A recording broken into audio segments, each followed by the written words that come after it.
नमस्कार सूद सर, आपका बहुत-बहुत स्वागत है। नमस्कार जी, बहुत-बहुत शुक्रिया आपका।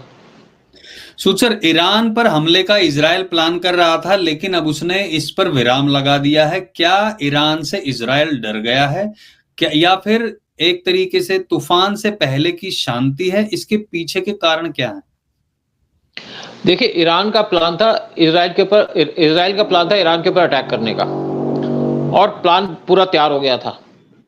और ईरान के ऊपर जब अटैक करने की बात आई, तो बहुत से वर्ल्ड के जो लोग थे, जो स्पेशली इज़राइल के फ्रेंड थे, उन्होंने उनसे कहा जी, इनके ऑयल इंस्टॉलेशन पे अटैक मत करो। ईरान ने पूरी तैयारी कर ली थी कि इज़राइल अटैक करेगा और जो उनके ऑयल के इंस्टॉलेशंस थे, जहाँ से ऑयल निकालते थे, उनको उन्होंने बंद कर दिया, सील कर दिया, ताकि उनको नुकसान ना हो। और दूसरी तरफ अमेरिका ने भी कह दिया, जो बाइडेन ने, कि ईरान के जो ऑयल कंपनीज़ हैं, वहाँ पे अटैक ना करें। क्योंकि इससे पूरे वर्ल्ड को खतरा लग गया कि अगर ईरान के ऑयल जहाँ पे ऑयल निकलता है, ऑयल के कुएँ, वहाँ पे अटैक कर दिया, आग लग जाएगी, तो यहाँ पे बहुत डिस्टर्बेंस हो सकती है।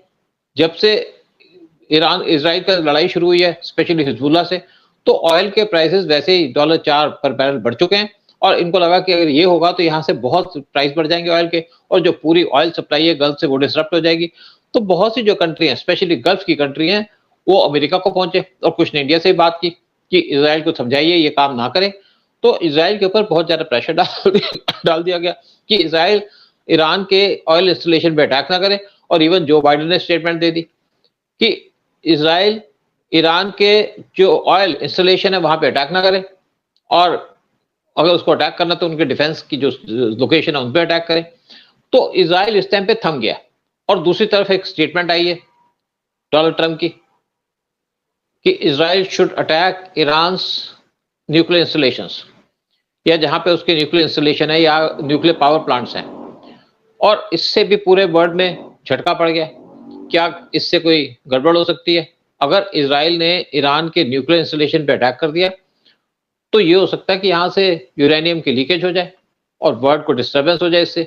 और दूसरी तरफ एक और बात की जा रही है, इस्लामिक बॉम्ब और कि इस्लामिक जो बॉम्ब है वो इस्लाम को बचाने के लिए और पाकिस्तान के अंदर वैसे आवाज़ें उठनी शुरू जो भी इस्लामिक इस्लामी बॉम्ब देश पर हमला जो जो करेगा। इस्लामिक देखिए इस्लामिक बॉम्ब का मतलब है कि पाकिस्तान के पास एक बॉम्ब है, एटॉमिक बॉम्ब, जिसको कहता है इस्लामिक बॉम्ब है।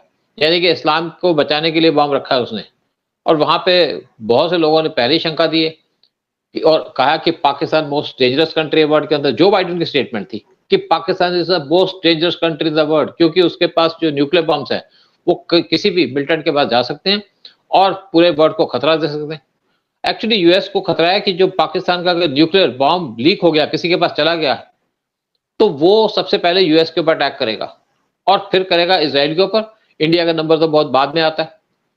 तो इसलिए पूरे वर्ल्ड में एक चिंता भी है कि ईरान के न्यूक्लियर इंस्टॉलेशन पे अटैक करने से क्या पाकिस्तान का जो इस्लामिक बॉम्ब है, वो तो नहीं एक्टिव हो जाएगा? क्योंकि पाकिस्तान हमेशा धमकी देता था। इंडिया को उसने कई बार धमकी दी कि हमारे पास न्यूक्लियर बॉम्ब है। जब पीएम मोदी फिर एक उनका मिनिस्टर था जिसने कहा कि हमारे पास पाव-पाव के बॉम्ब है न्यूक्लियर। अकल तो है नहीं इनको।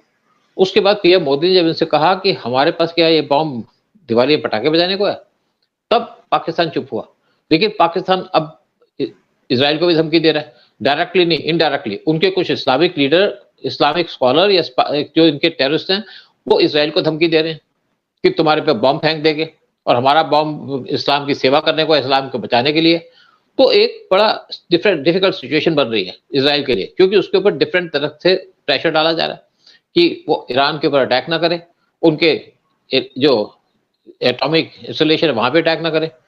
फिर एक और बात आ रही है कि क्या इनके जो डिफेंस के जहाँ पे इनकी प्रोडक्शन होती है उस पे अटैक करे। लेकिन ईरान ने एक चीज़ पूरी सोच ली है कि वो इस्लामिक रिपब्लिकन गार्ड्स का जो हेडक्वार्टर है वहाँ पे तो अटैक करेगा। और इससे ईरान घबराया हुआ है। ईरान के अंदर जब से ये सिचुएशन आई है कि इज़राइल अटैक कर सकता है, उन्होंने अपने एयर स्पेस को बंद कर दिया, एयरपोर्ट्स को बंद कर दिया और इवन वहाँ पे कहा जाता है बहुत लंबी-लंबी लाइनें लगी हुई हैं। मैंने देखे कुछ वीडियो देखे जहाँ पे ईरान के अंदर गाड़ियों की लाइनें लगी हुई हैं पेट्रोल लेने के लिए क्योंकि उनको ऐसा लगता है कि अब यहाँ पे पेट्रोल मिलना बंद हो जाएगा। और मैं एक्चुअली ईरान में रहा, मैं जब ईरान के अंदर था तो वहाँ पे पेट्रोल तो सस्ता ही था, कोई इश्यू नहीं है इस बात का। लेकिन साथ में जब गाड़ी में पेट्रोल डलता था तो छलक भी जाता था, कोई चिंता नहीं होती थी किसी को। और अब ईरान के अंदर पेट्रोल की कमी हो गई है, इजराइल से डरने के मारे। और सबसे इंपॉर्टेंट बात यह है कि क्या यहाँ पे न्यूक्लियर वार स्टार्ट हो सकता है? अगर ईरान के ऊपर इजराइल ने अटैक किया उनके न्यूक्लियर इंस्टॉलेशन के ऊपर, तो क्या पाकिस्तान का कोई बटन ना दब जाए, ईरान के ऊपर, इजराइल के ऊपर अटैक कर दें न्यूक्लियर बॉम्ब से? और इसलिए यूएस भी चिंता में है, और इसलिए इजराइल को भी थोड़ी चिंता है, और इसलिए इंडिया ने भी क्वेश्चन कर दिया पूरे वर्ल्ड को कि पाकिस्तान का इस्लामिक बॉम्ब वो इजराइल के खिलाफ यूज हो सकता है। और इसलिए सोचा जा रहा है कि क्या ये जो इस्लामिक बॉम्ब है, पहले इसको डील किया जाए। 1984 में एक प्लान बना था इंडिया और इजराइल का कि पाकिस्तान के जो कहूटा है, जहां पे उनका न्यूक्लियर पावर प्लांट है, उसको डिस्ट्रॉय कर दिया जाए। और इजराइल ने अपने F-15 प्लेन्स उनको भी तैयार कर लिया था, F-16 प्लेन्स को भी तैयार कर लिया था पाकिस्तान पे अटैक करने को। सिर्फ उसको इंडिया की जरूरत थी कि उनकी रीफिलिंग हो। जब उनके यहाँ पे प्लेन्स आए तो इंडिया ने भी हामी भर दी थी, लेकिन लास्ट मोमेंट पे कुछ यहाँ पे डिसीजन लेने में कुछ सोच पड़ गई, जिसकी वजह से प्लान रुक गया। लेकिन अब फिर ये सोचा जा रहा है कि जो ईरान के ऊपर अटैक हो तो क्या साथ में पाकिस्तान पे भी अटैक किया जाए, पाकिस्तान के न्यूक्लियर इंस्टॉलेशन वहां पे भी अटैक किया जाए।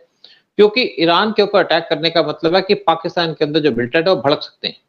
इसीलिए कुछ कंट्रियां डिस्टर्ब्ड हैं, कुछ कंट्रियां सोच रही हैं कि क्या इसको रोका जाए इजराइल को, या इजराइल को को-हेड दे दिया जाए। अगर, लेकिन इजराइल ने डिसीजन तो ले लिया कि ईरान के ऊपर अटैक करेगा, कब करेगा, कैसे करेगा, वो उसके ऊपर है। लेकिन दूसरी तरफ जो गल्फ कंट्रीज हैं वो भी ज्यादा डिस्टर्ब्ड है कि कहीं ये वार छिड़ गया तो उनकी इकोनॉमी डिस्टर्ब हो जाएगी, उनका जो ऑयल है वो कैसे बाहर जाएगा।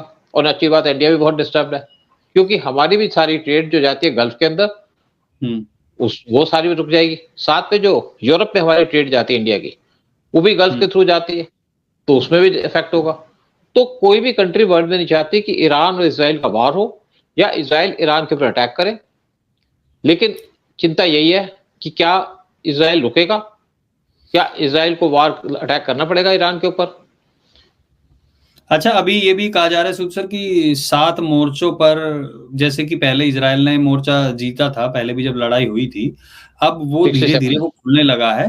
अब वो और भी ज्यादा खुल सकता है, इसलिए धीरे-धीरे आगे बढ़ रहा है। पहले वो हिजबुल्लाह की सप्लाई चेन, हथियारों की सप्लाई चेन काटने के चक्कर में है, इसलिए लेबनान में वहां से घुसा है, उसके सैनिक भी वहां पे घुसे। हालांकि कुछ कैजुअलिटी भी हुई है इजराइल के सैनिकों की तरफ से, लेकिन वो पहले चाहता है कि वो हथियारों की सप्लाई काटे, हिजबुल्लाह को कंट्रोल में लाए कि ताकि वो हर तरफ से ना घिर सके और फिर उसके बाद ईरान पर हमला करे। बिल्कुल, ये भी देखिए, जिस कंट्री की लड़ाई होती है स्ट्रेटेजी तो बनाता ही वो। ईरान के लिए इजराइल के लिए क्या बेटर है?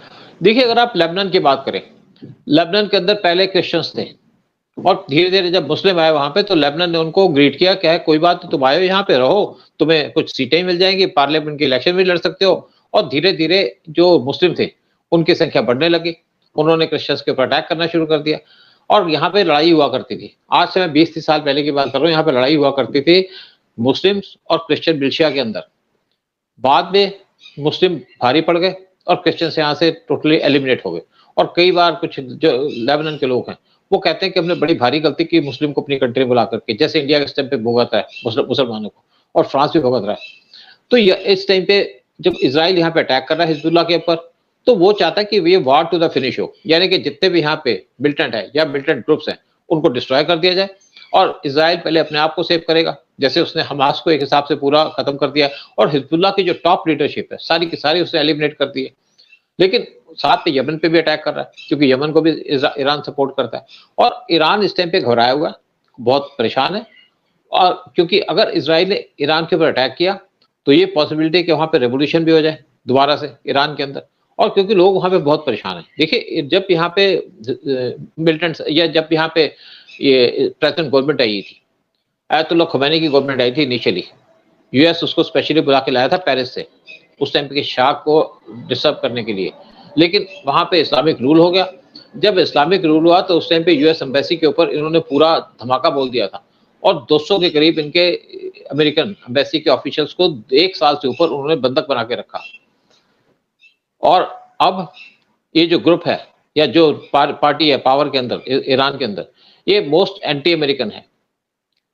और अमेरिका को भी इस टाइम पे चिंता है कि क्या दोबारा से यहाँ पे दूसरों को लाया जा सकता है। तो एक्चुअली क्या है कि इजराइल एक और प्लान कर रहा है कि क्या यहाँ पे जो प्रेजेंट रिजीम है, इस्लामिक रिजीम है, इसको हटाया जा सकता है, क्योंकि इजराइल का एक्चुअली बड़ा इंपॉर्टेंट एक स्टेशन है अजरबैजान के अंदर। अजरबैजान जो है नेबरिंग कंट्री ईरान की, और वहां पे इजराइल का काफी इन्फ्लुएंस भी है। तो लेकिन दूसरी बात है कि अब ये कोई डिसीजन नहीं ले पा रहे कि क्या इजराइल इस टाइम पे ईरान पे अटैक करे या उसको वेट करे। लेकिन ये जरूर है कि अब एक मेजर अटैक तो किया जाएगा ईरान के ऊपर, क्या उसके ऑयल इंस्टॉलेशन के ऊपर, या उसके न्यूक्लियर इंस्टॉलेशन के ऊपर, या उसके डिफेंस के इंस्टॉलेशन के ऊपर। लेकिन ईरान की जो इजराइल की जो पॉलिसी है वो उनके सिविलियंस को मारने की नहीं है। क्योंकि अगर हम बात करते हैं हमास की, हिजबुल्लाह की, हिजबुल्लाह और हमास के लोग सिविलियंस के नीचे छुपे होते थे, यानी कि कुछ या तो हॉस्पिटल के नीचे उन्होंने ऑफिस बनाए थे अपने, या किसी रेजिडेंशियल एरिया के नीचे रखे थे ऑफिस। लेकिन ईरान के अंदर सिचुएशन डिफरेंट है, और ईरान एक कंट्री है। और दूसरी बात है, कंट्री के साथ अटैक करना या उसके ऊपर वार स्टार्ट करना कुछ मुश्किल भी हो सकता है ईरान के लिए, इजराइल के लिए। इसीलिए शायद इजराइल सोच में पड़ा है कि मैं अटैक अब करूं कि कब करूं। लेकिन अटैक तो इजराइल को करना ही पड़ेगा, अपनी सेफ्टी के लिए, अपने प्रोटेक्शन के लिए। राइट, चलिए देखते हैं कि अब इजराइल का अगला कदम क्या होगा और किस तरीके से अटैक करता है। और बहुत बहुत धन्यवाद सूद सर सारी जानकारी शेयर करने के लिए। सबसे निवेदन है वीडियो शेयर जरूर करें। जय हिंद, जय भारत। जय हिंद, जय भारत।